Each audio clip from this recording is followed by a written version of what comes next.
Good morning, everyone. This is Father Nate, missionary priest in Italy, and thanks for joining us today, December 18th, on No Greater Delight, our podcast on Marian feasts and Marian meditations. Well, once again today, we have a number of feasts, especially as we draw closer to Christmas. One of these feasts is the Expectation of Mary, or sometimes called the Expectatio Partus, the expectation of delivery, sometimes also called Nuestra Señora de la O, right, from the O antiphons, right?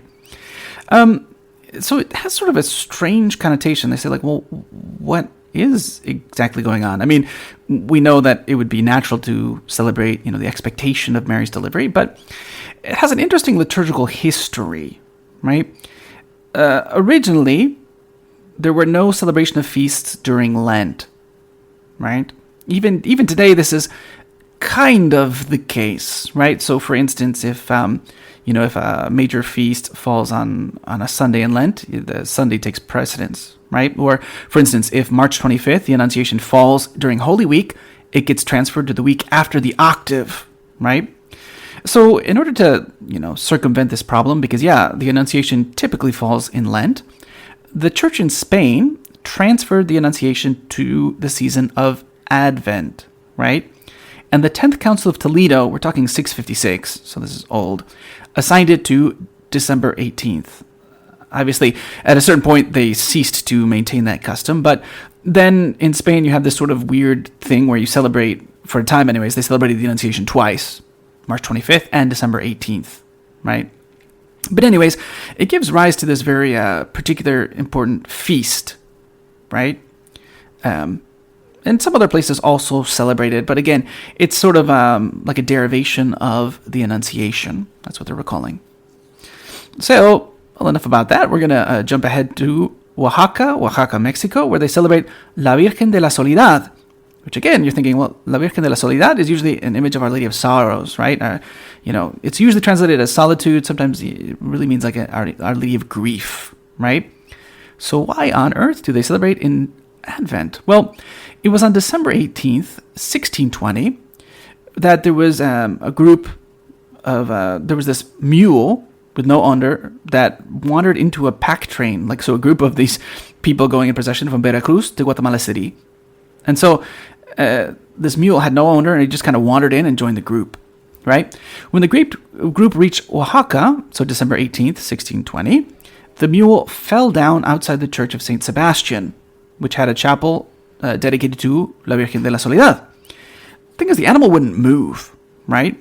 And so what they did is they took off the large box and they found a statue of the resurrected Jesus and just the head and hands for an image of Our Lady, right? In any event, the Virgin statue became a focus of devotion because what did they do? Well, they clothed her in beautiful garments, so you can't tell that she doesn't have a body, right? Because it's just the head and the hands. In 1670, her sanctuary was consecrated, and Pope Pius X authorized the statue to be crowned on January 18th, 1909. And then in 1959, the Vatican honored the church with the title of Minor Basilica, right? She is the patroness of Oaxaca in Mexico. So now we're going to cross the globe again, and we're going to go to Nuestra Señora de los Remedios de Cebu, La Virgen Sacota. So, in order to understand this, Our Lady of the Remedies of Cebu, it was we have to start the story back in 1521. In fact, on March 14th, with first baptism in the Philippines, where Ferdinand Magellan, on his worldwide tour, gave Catholic instruction to the natives and baptized, I believe they were the leaders, right? One of them identified as Juana, the Queen Juana, right? It was her baptismal name. And so Ferdinand gave her 3 gifts.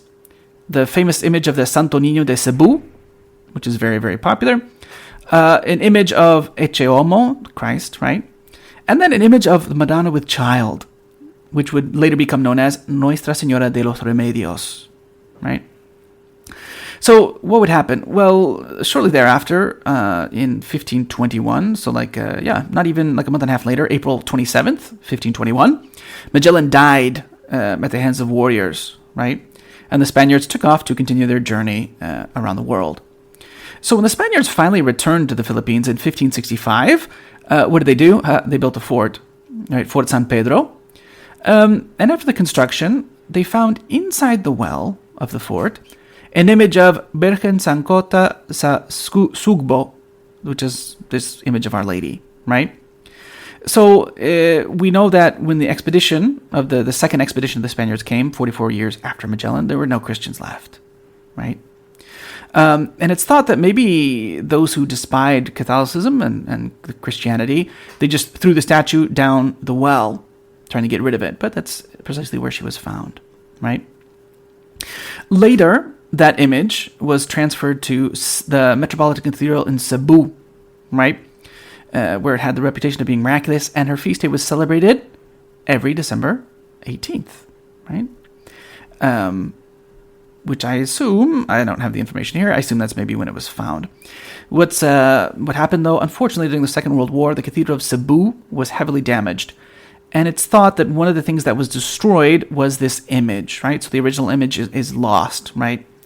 However, 2 replacement images have been made, and one is in the Metropolitan Cathedral of Cebu, and the other one is in Fort San Pedro, right? That fort that the Spaniards had erected when they came back for the second time.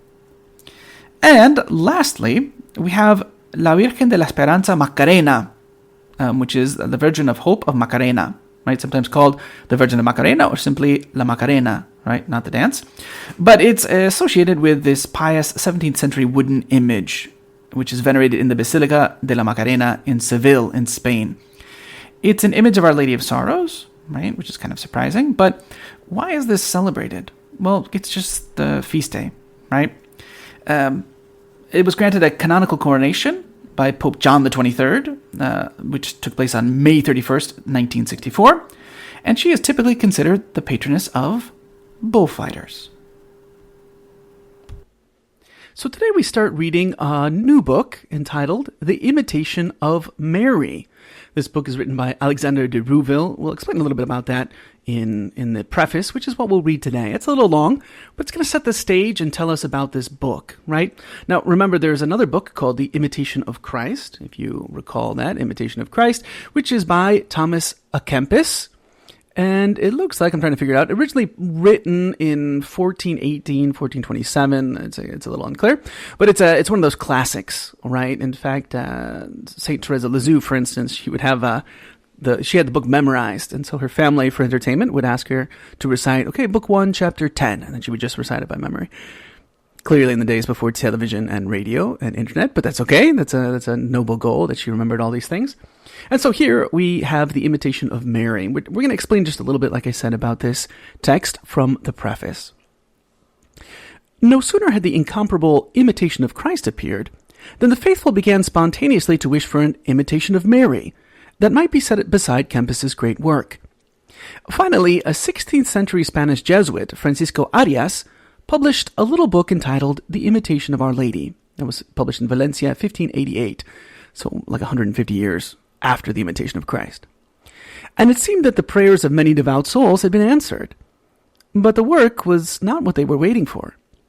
It was a short pamphlet of 12 chapters that dealt in a very general way with the virtues of Mary, and was in no way comparable to the great book that had already won the name of Fifth Gospel. That's The Imitation of Christ.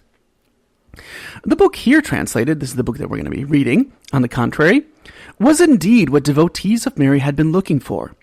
It was published in French in 1768 and did not bear its author's name. Italian translations of a later date did, however, have the author's name on the title page, the Abbé de Hérouville. Who was the Abbé de Hérouville? And how was the initial anonymity to be explained? Right, so why is it that the French edition had no name, and then the Italian edition has the Abbé de Hérouville, right?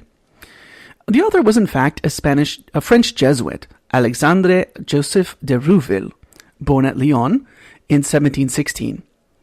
After the Society of Jesus had been suppressed by Pope Clement XIV in 1773, he took the name Abbé de Hérouville, thus assimilating himself, as far as title went, to the secular clergy. But even before the suppression by the Pope, Louis XIV had expelled the Society of Jesus from France in 1764. For this reason, when The Imitation of Mary was first published in 1768, it had to appear anonymously.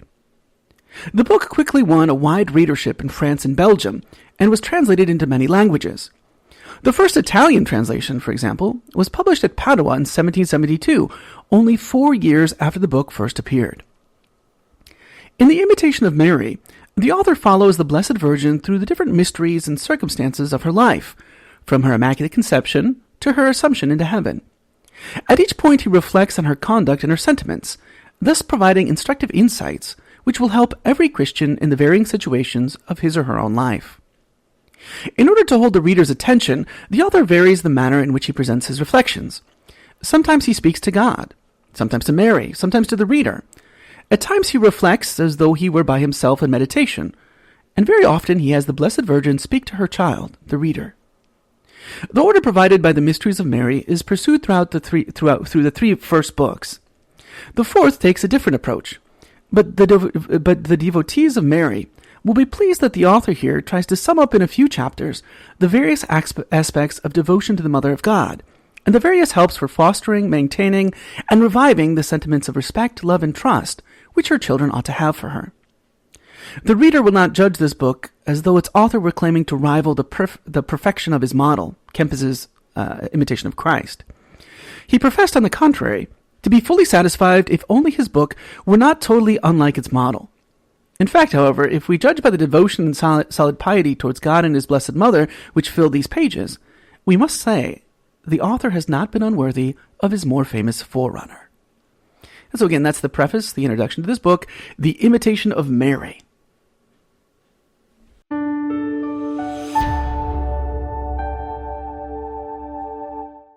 Thank you for listening, and we hope you enjoyed our Marian podcast. As St. John Paul II teaches us, from Mary we learn to love Christ, her Son, the Son of God. Through her intercession, may we grow ever closer to him. We encourage you to share this with a loved one or friend and help spread our devotion to Mary. Thank you, and God bless.